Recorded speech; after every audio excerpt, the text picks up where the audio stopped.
তুমি আমাকে কাদের হাতে ন্যস্ত করলা?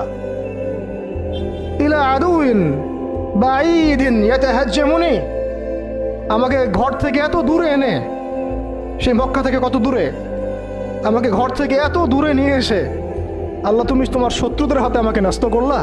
ইয়াতাহাজ্জামুনি, যারা চতুর্দিক থেকে আমাকে পাথর মারতেছে। কি আবেগ দোয়ার মধ্যে, কি ভাষা, কি লাফজ।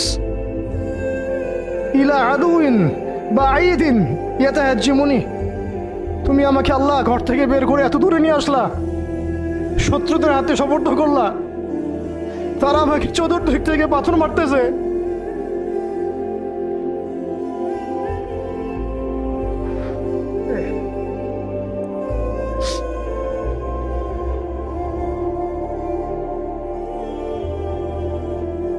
আম্মি লা করিবিন মাল্লাকতাহু আমরি, পরে নবীজি বলছেন আম্মি লা করিব, নাকি আমাকে কাছের মানুষদের হাতে নিয়ে আসছো আল্লাহ? আল্লাহ তুমি কি আমাকে কাছের মানুষদের হাতে উঠাই দিছ? মাল্লাকতাহু আমরি, যারা আমার ভালো মন্দের কাজের মালিক হয়ে গেছে। এইভাবে দোয়া করতে লাগলেন নবী সাল্লাল্লাহু আলাইহি ওয়াসাল্লাম। যায়েদ বিন হারিস রাদিয়াল্লাহু আনহু শামিল আছেন এখানে।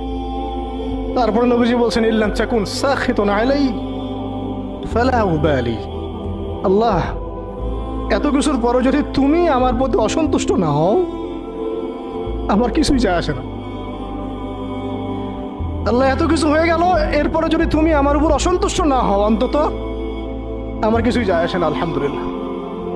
ইল্লাম তাকুন সাখিতুন আলাই ফালা উবালি, তুমি যদি আমার উপর আল্লাহ অসন্তুষ্ট না হও, তোমার কাছে আমি ঠিক থাকতে পারি, তোমার কাছে আমার অবস্থান ঠিক থাকে আল্লাহ, ফালা উবালি, আমি এসবের কোনো কিছুর পরোয়া করি না।